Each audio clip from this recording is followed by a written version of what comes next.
Hi friends, welcome back to my channel. Today's video is going to be makeup empties that I've recently used up. Now I am currently on a project pan for 2020, so I will link that video and playlist up above, but this empties does include one project pan item, which I'm super excited about. So make sure you go watch that series if that's something you're interested in. And if you're new here, my name is Chelsea. I make new videos weekly on fashion, beauty, and travel. Subscribe down below for 2 videos a week. So if you'd like to see all the makeup I've recently used up, go ahead and keep watching. I might save the project pan item until last. I'm gonna be that person right now. I think we can move into mascara because mascara is just one of those things where I don't have much patience for bad mascara, and I also had a sty in my eye recently, so I made sure to throw out all the mascaras I was using at that time just to prevent any further cross-contamination of my makeup. So got a lot of mascaras in here today. First up is the Revlon So Fierce mascara. I typically don't like plastic bristle mascara wands, but this one was okay. It was decent at separating and thickening the lashes, but it wasn't overly volumizing. So I would use this as like a first step mascara and then go in with something more volumizing on top. So not the worst mascara ever, but certainly not my favorite by any means. Next up is the Wander Beauty Mile High Club mascara. I got this in my Birchbox. This is supposed to add volume and length. I thought this was mediocre at best. It has a classic mascara wand. This just didn't do a lot for my lashes. Again, I would use this as a first coat mascara and then go in with something a little more dramatic on top. So I gave this a while to thicken up, but it just didn't get much better over time. So Wander Beauty is actually sending me some samples to try out to see if there's anything I like more, but I don't know. I heard a lot of great things about this mascara, but it was pretty lackluster. So wouldn't recommend that, but I'm excited to try more from the brand. Next up is the Almay Multi-Benefit Mascara. In my eyes, it's hard to mess up a waterproof formula. As long as it holds the curl and it doesn't flake too bad, you got yourself a good waterproof mascara. So I love using waterproof mascara on top of a mediocre mascara, just to add some extra volume and curl to the lash. So I would use this on top of the Wander Beauty mascara. I would occasionally use this on top of the Revlon mascara. I was actually honestly quite shocked that I liked this as much as I did. So I don't really have a lot of favorites from Almay, but this was definitely a standout that I tried lately. And then my favorite mascara of all time. This is just one of those products where like I want to go cruelty free really bad with my makeup, but this is just one of the products that like I don't want to let go because I love it so much. This is the L'Oreal Voluminous Carbon Black Mascara. This is a YouTube cult classic.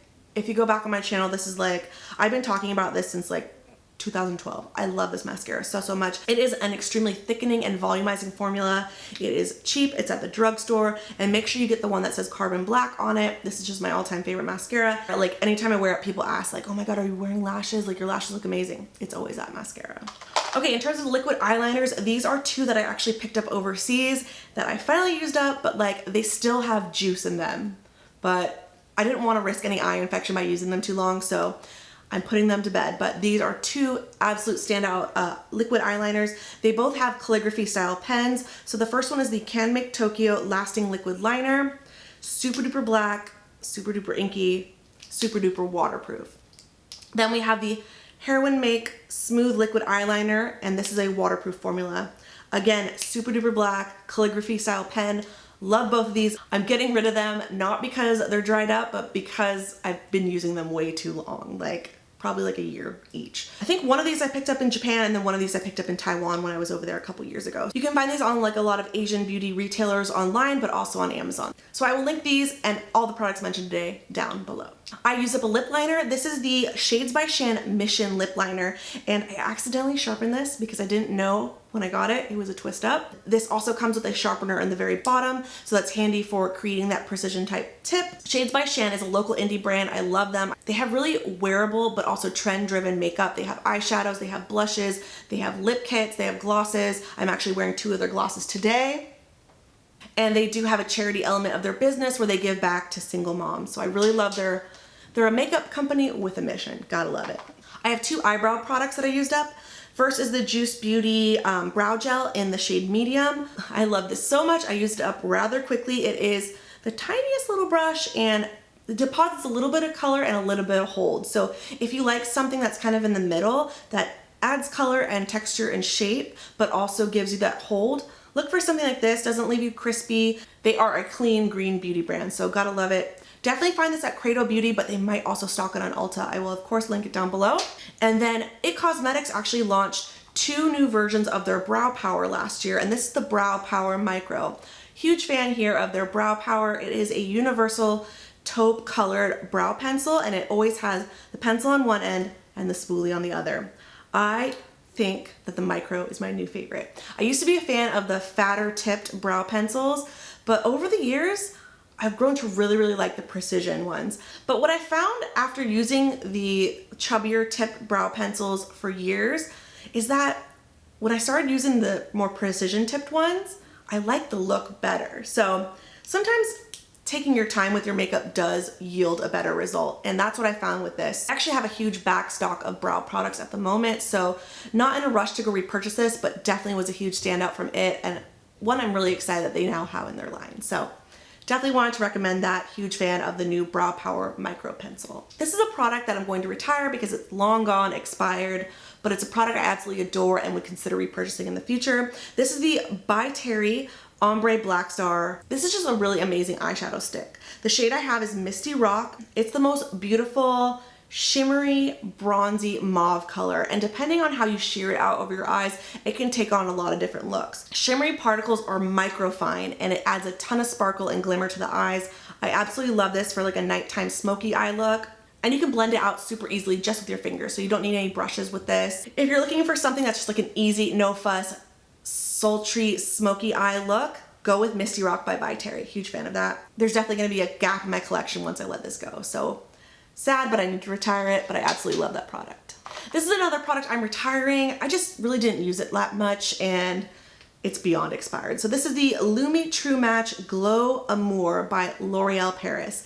And it is a liquid highlighter. A couple years ago, you know, these were all the rage. I think this was L'Oreal's answer to those Cover FX liquid strobing drops. Just for me personally, I'm not a huge fan of liquidy kind of shimmery products on my face. I never use cream blush or cream highlight. My skin just deals better with powder because I am so oily. My face just tends to eat up makeup. I mean, you can already see it right now. The oils are starting to shine through. I've been filming for a few hours now, and the longer I waited to use this, the less inspired I was by it. And it just looks disgusting right now. This has probably gone unused in my collection for a few years now, so gotta let this one go. This is in the shade 507 Daybreak. They have a few shades of these, but just something I never found the use for and never came around to using, so gotta let that one go. Without further ado, here is the very first product that I've used up in my 2020 project pan. It is none other than IT Cosmetics CC Cream. I love this stuff. This is the oil-free matte version, and this is in the shade Light. And technically I could cut it open and get a few more uses out of this, but I already have another one of these in my project pan ready to go. So I'm using up Fairlight at the moment, which is also gonna be something that I probably use up in the next, got about a month or two left on the next tube of this, and then I have some back stock of this that I want to use up. The reason this was so important for me to use up, products containing SPF do expire more quickly than those without, so wanted to make sure I use this up. This is like my daily CC cream. I use it a lot for filming, but also for like my everyday life. This has SPF 40 and it's also broad spectrum. So huge fan of this, and this was just a no-brainer for my project pan because I was already almost done with it. It's already something I use pretty much every day. I love that they have the matte version now. I mean, I still love the original, but this one just sits a lot better on my skin and lasts longer. So if you've never tried it, definitely give it a try. Try the classic one first and then kind of go from there. Maybe try the illumination if you have more dry or mature skin, or maybe try the oil-free matte if you're more on the oily side. I'll be hanging on to this package for a little bit longer so I can talk about it in my project pan